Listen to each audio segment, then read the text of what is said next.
Okay, welcome to the TELUS STORYHIVE On Location, Nanaimo. We are coming to you live from the ancestral territories of this Nanaimo people. Deep bow, deep respect, deep love to the original caretakers of this land. My name is Jordan Dack. I'm a producer, podcaster? Yes. Yeah. Songwriter, poet, these things, and also the host of this deep dive into the creative process, whether that creative process be writing a song, taking a photo, creating a film, or creating a business and bringing community together. And on that note, I am joined by the one and only Sonia Komen. To me and others in this town, a legend in the world of bringing people together.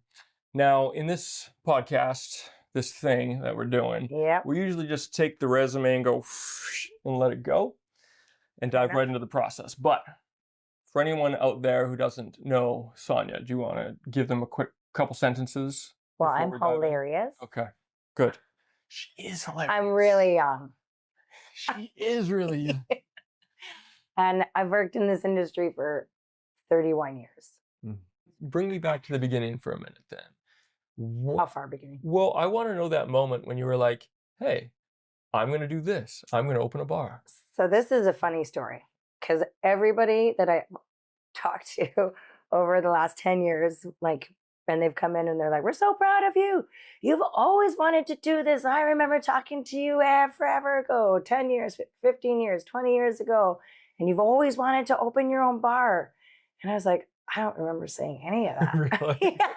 Yeah, I really don't because I've been the manager or I've just been a bartender or whatever. And I was happy doing what I did and like having extra work and doing all the extra stuff.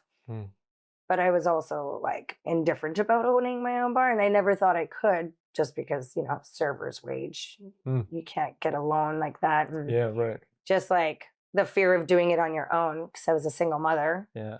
Right. And everybody's always like, you open your own business, you're never going to see your family. And So they were a little bit right about that. But So you were, okay, so what were you doing? What was your work? What were you doing for money just before you opened the bar? Bar. Yeah. And you were a single mother at this point. Yeah. Oh, yeah. Not always. Obviously not always. There was there was a moment. But no, I've always worked in this industry. Like as soon as I turned 19, I got a job and just in this industry. And that's been my main focus. I mean, I dabbled in working in the film industry for a hot minute. And I was like, I thought the bar was long hours.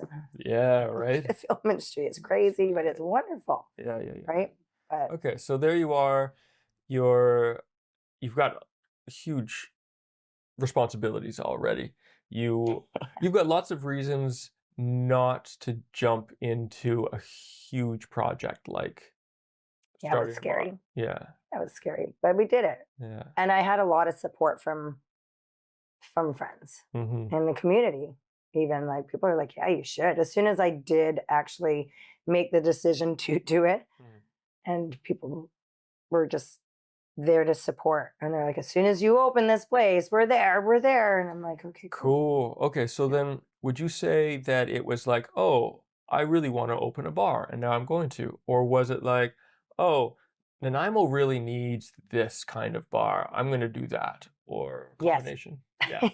Yeah. Yes, totally. Like once I left the last employer, I needed to obviously, still work because I needed a paycheck to prove to the bank that I could pay back a loan and all the things. But when I made that decision to open the bar, I wanted a live music venue where I could host live music and also just open my own place and have a really cool, fun environment to like hang out in. Yeah. Because that was my social life at the time. Because if I wasn't working, I would be with my kids as much as possible, obviously. Yeah, of course. Yeah. Okay, so I mean, I know that the Nanaimo bar has become sort of a staple, really the place to be for community and music in Nanaimo. Thank you. Is what it is now what you envisioned it to be initially when you first? 100%. Yeah. 100%. 100%. Yeah. Because just even the bar that I had worked at previous, it was like that. It was on its way to being that. It was pretty, it was small, and it was very, like all the regulars and community and all that, but it was at a standstill, I guess, for me. And that's when I decided to carry on, move on. Okay. Yeah. And that's exactly what I wanted to open. And immediately it was that, because I did have my community, and it was, family and friends right away. And it's still that, even more so. Yeah. Because now I've got people across the country and around the world coming back, and every time they're in town, they're like, "We're home." Yeah, that's great. So you started with community. It wasn't starting alone and then building community along the way. I don't think at all. No, if I didn't have the community, I don't know if I mean, I can't say for sure, but like it probably would have been a harder process. Yeah.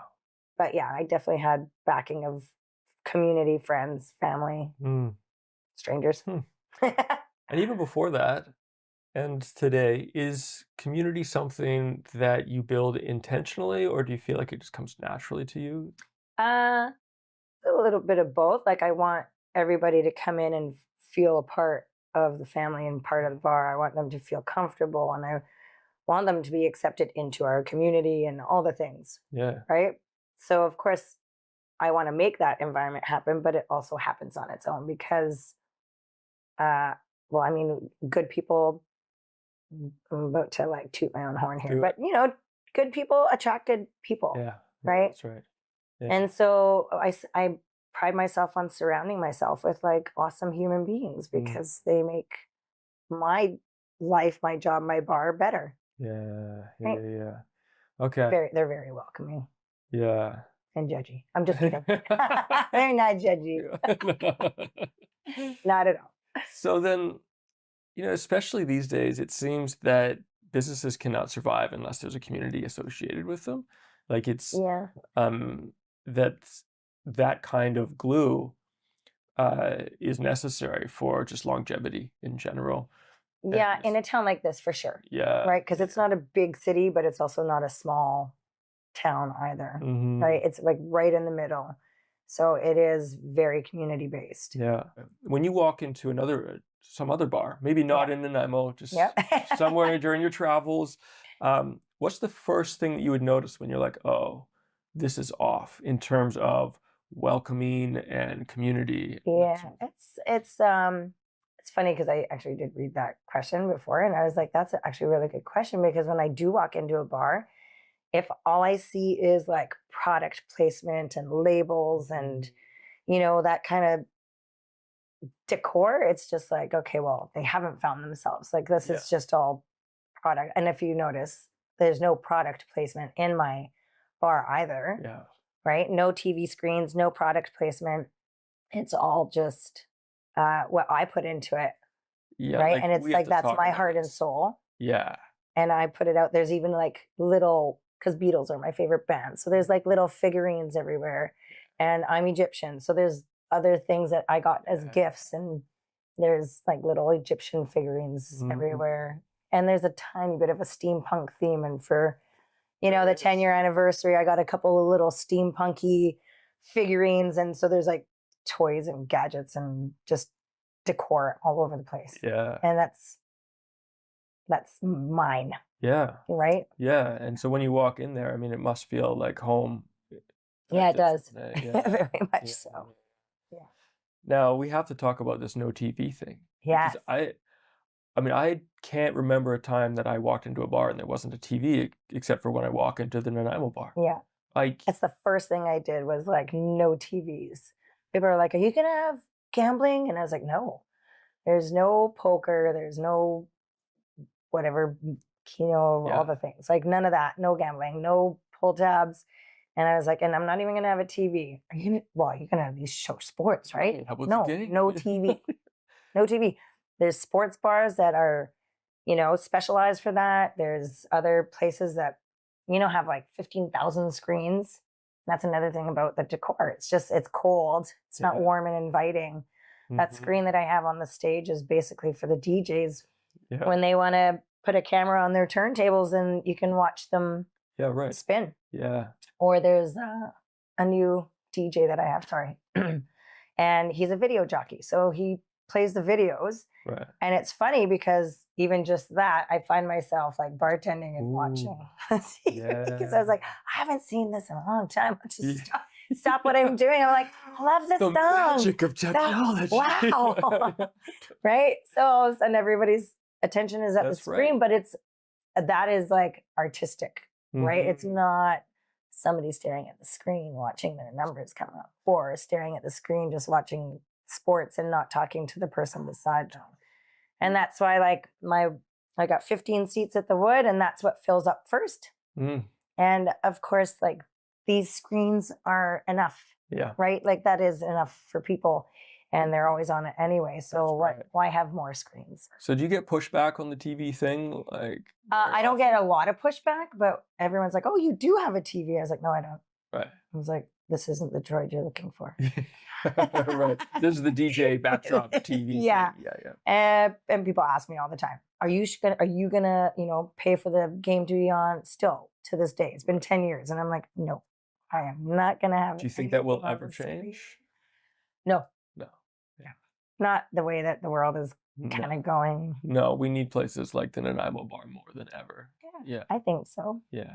Yeah. And it's not big enough to have screens anyway. I'd rather have Carly's art all over my walls instead.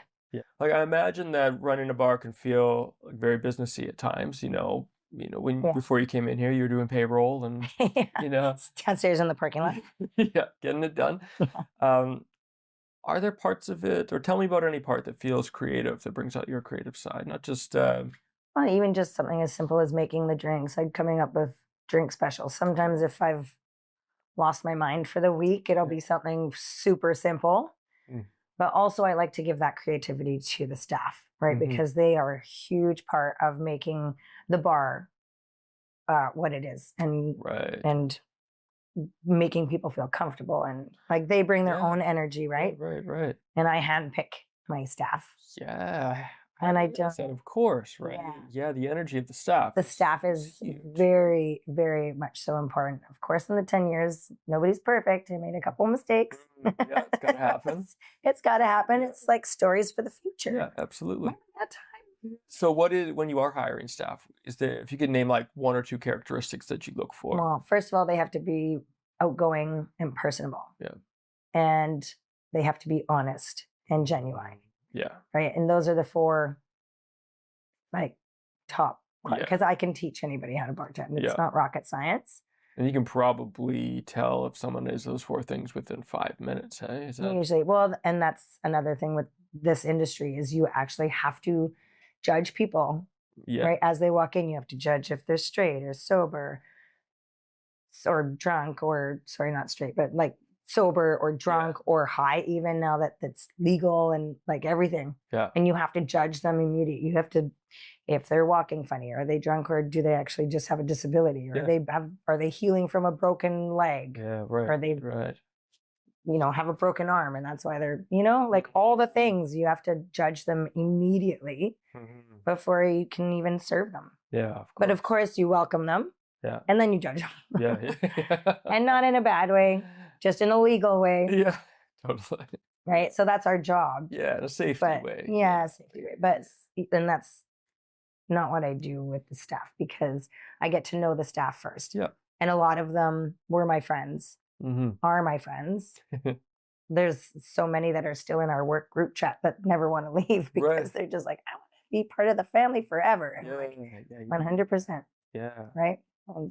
Can you remember that moment, or that day, or that year where, whether it be 8 years ago or whatever it was, where you were like, oh my gosh, this is actually working?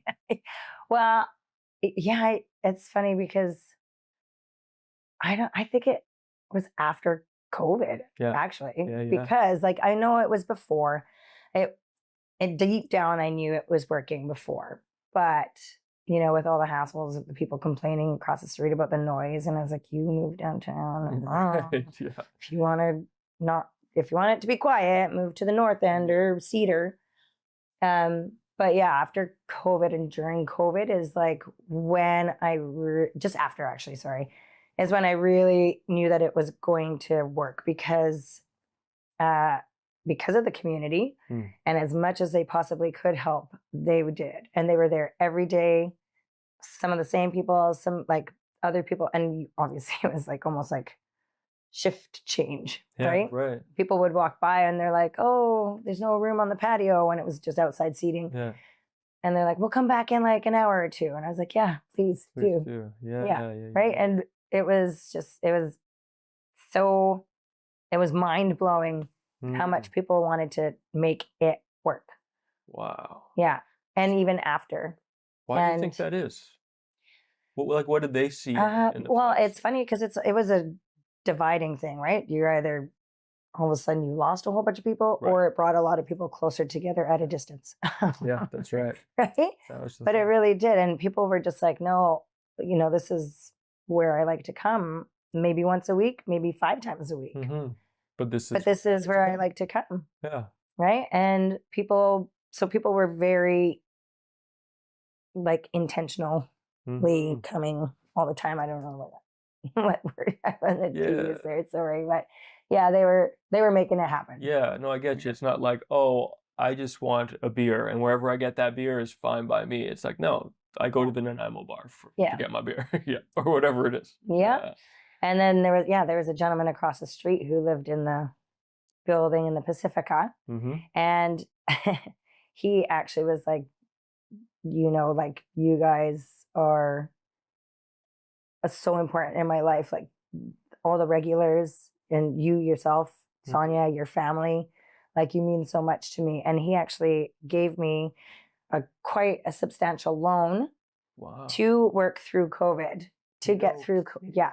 And I was just like, I don't know when I'm going to be able to pay you back. Like I don't. And he's like, no. And he's like, it's no interest. You pay me back as you can, when you can. It could be 1 year. It could be 5 years. It could be 6 years. Gosh. And I was like, so nervous. So nervous to actually even take it. Like it took me a week to put it in the bank because I was like, oh, this is like such an uncertain time. But he had so much faith in me and the business and my community, the bar's friends and family, that he wanted to save it and help. Holy, that is way better than a 5-star Google review right there, Wow. Yeah, he saved the bar 100%. Thank you, Glenn. I love you. Thank you, Glenn. I love you.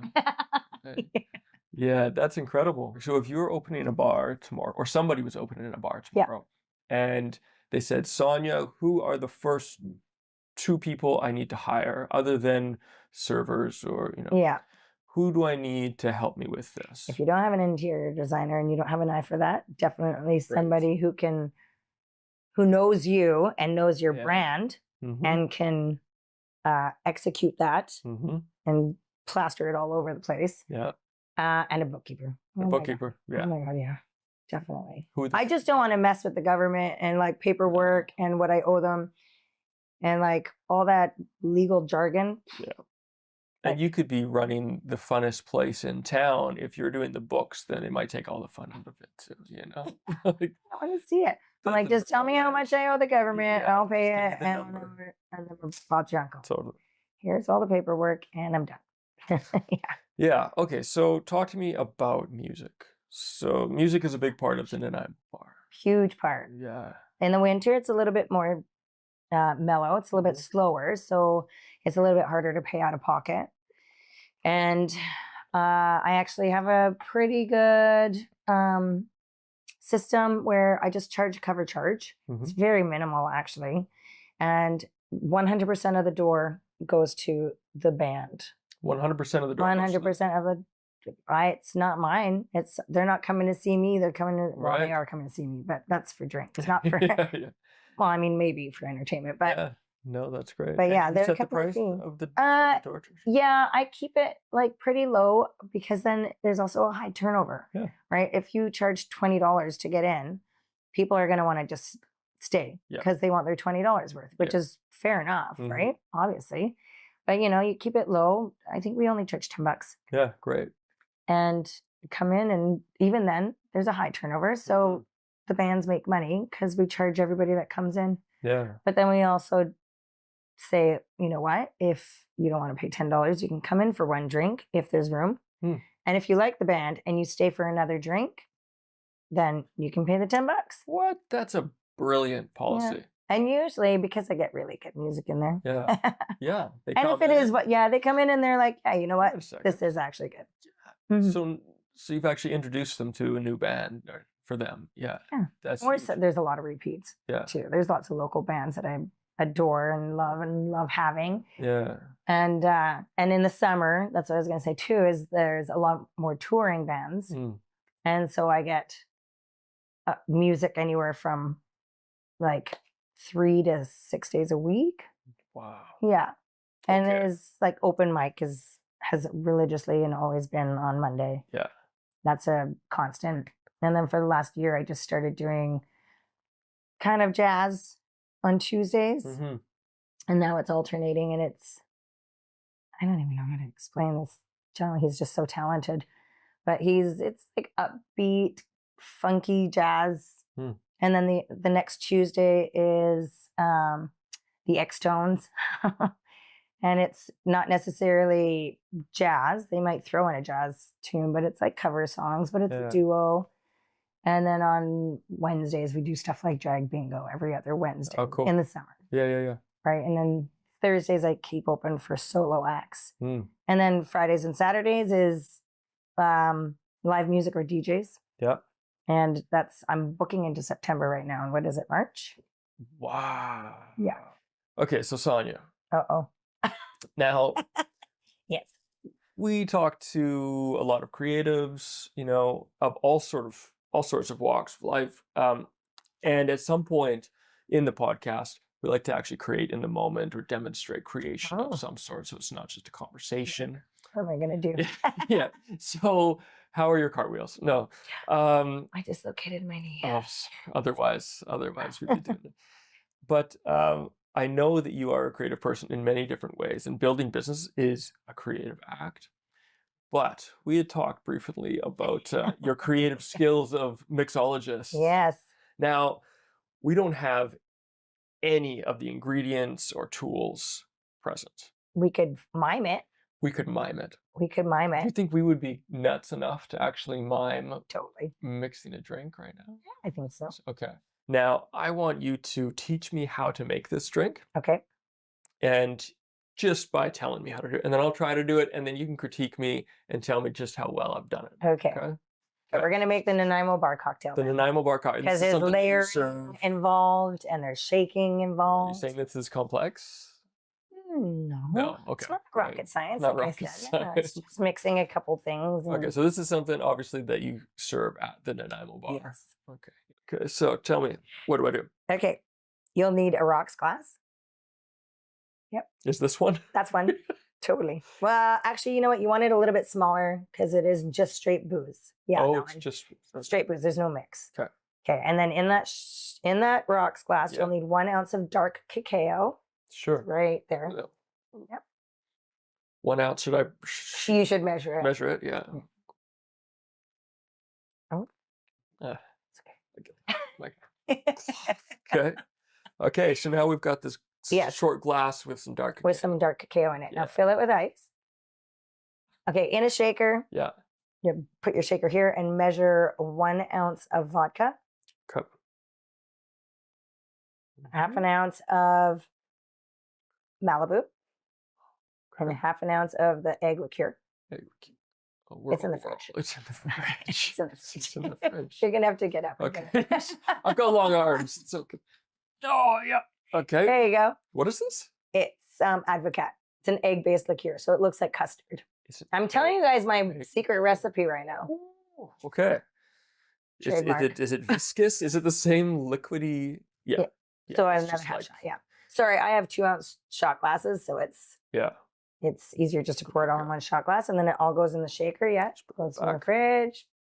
That goes in the sink because it's all. Okay. Sink's over there. And then a scoop of ice in that bad boy in the shaker. Right. So, anyways, ice in there. Yeah. Take a jigger. Okay. Put it on top. Now shake it. Yep. Okay. Don't ever shake it well. No. Anyways, okay, that goes in the sink, the top part. Okay. Yeah. And get your strainer. Yep. Yep. Put it on top. Mhm. And then slowly pour that over top of the ice. And it should layer. Yeah. Oh, look at the layers. Look at the layer. Nice work.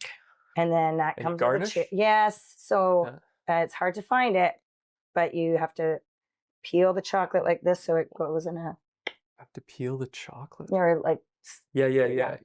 So it makes a So it little, curls. like a little curl, little, and then that's your decoration Not bad or for your a first time. topping. And a cherry. Oh, And the cherry on top. Of course. There you go. There you go. Oh, wait, here's the straw. Okay, right. There has to be a straw. There we go. But it goes like this on top. Because if you put the Oh, straw beautiful. in, it'll wreck the layer. Oh, we can't have that. No. You get to wreck the layer. The consumer wrecks the layer. You have to take a picture first, post it. So now you can make the Nanaimo bar at home, but don't. Come to the Nanaimo bar. And Do it. like, yeah. Thank you so much for that. So tell me about, maybe while we're just on the topic of drinks, tell me about another drink. I hear you got a drink called 1860 on the menu. Yes, that is, all my drinks are named after people, places, times in Nanaimo. Oh, cool. And the 1860 is one of the most popular ones because it's like fruity, not super sweet, and it's just delicious. Mm. And it's called the 1860 because that's when Nanaimo officially became Nanaimo. They dropped Colville and they named it Nanaimo because, I'm not even going to attempt it. Okay, so then last question for you, son. It's going to be hard, isn't it? No, I don't think so. 3,269 times. No. If one of your regulars, let's pretend that they move overseas and now they're sitting at their second favorite bar. Yeah. And they're telling their new friends all about the Nanaimo bar. They'd probably be wearing their hoodie, first of all. They'd be wearing their hoodie, of course. What do you hope that they would say about the Nanaimo bar and about their experience there? Just how much that they miss their family. Yeah. Just how comfortable and safe it is. And we're very inclusive. Mm-hmm. Everybody. And I want everybody to feel safe. I don't care who you are, what you are. Everyone is safe. If somebody is mistreating somebody in any way, and it's up to the staff, right? Yeah. And we all know how to, hopefully, diffuse a situation or, make light of a situation or just help in reconciling whatever's happening. Yeah. Right? Yeah, whether it's diffusing or resolution or kicking somebody out. Get out of here. Yeah. Cool. Yeah. Well, I mean, you can. Well, that's straight from the question. No, it didn't. As long as they feel like they're family, that's what I want. Right? Yeah, but also just, there's having people be able to think about a place as a safe place. It's a rare thing. Yeah. It is, because a lot of people are like, oh, we don't go to that place or we don't go to that place because we don't feel safe. Yeah. And it's like, but they have like 5,000 bouncers and, 10,000 bartenders and staff and everything. Yeah. And they're like it. And you know what? That place could give away drinks and they still wouldn't get the people, because you need to feel safe in a place that you go to. So. Safe and comfortable. And welcome. Yeah. That's why we don't have bouncers either. Yeah. We have door people. You have door people. We have door people. Right. That's great. I'm the bouncer. Yeah. I wouldn't mess with you, right? Thank you so much for taking the time. Thank you. Chat. It's been awesome. I'll see you later for that drink, which I can. Swilana. Yes. Thank you so much. Welcome. And thank you to TELUS STORYHIVE On Location, Nanaimo. Thank you to. Cheers. Cheers.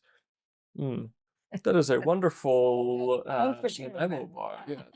And thank you to House of Owl for providing the gear and supporting this podcast and making it happen. And we'll see you again soon. Be well, be creative. Well, that wraps up another StoryHive On Location Nanaimo. If you have a story to tell and you want to be featured on this show, Just scan the QR code and apply to be a guest. Until then, this is Jordan Dack with StoryHive On Location Nanaimo. I look forward to connecting again soon. Be well.